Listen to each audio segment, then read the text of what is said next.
En we zijn nog steeds in de Westerijn en naast mij zijn twee dames van dansschool Dokkum. Klopt dat? Ja. Ja, en Jim gaat correct optreden, hè? Ja. En ik ga het zien. En ik vond het geweldig. Wat ga je een leuke dansschool. Maar wat vind je hem er zelf van? Treed je hem vaak op? Ja. Oh, hoe vaak treed je hem dan op? Best wel vaak. 1 keer in de week? Nee. 1 keer in de maand? Ja, zoiets. Ja, zoiets. En wat is er nou zo leuk aan het doen bij de dansschool Dokkum? Er zijn gewoon hele leuke lessen. Ja? En ja. Leuke juffen? Ja. Of hij met een meester? Nee.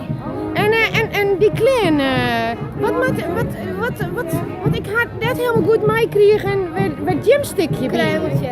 Kruimeltje! Aha, dat wie het! Ik denk al, nou ze zullen wel wat kroemig uit, maar nou weet ik het, het is weer kruimeltje. Ja. Kruimeltje. Wil je hem nog even zeggen hoe je hem hiette? Daniek. En Carmen. Daniek en Carmen. En ze kunnen heel goed douchen. Nou, let nog maar even zien doen. Doe even iets street dance-achtigs. Ja, ja.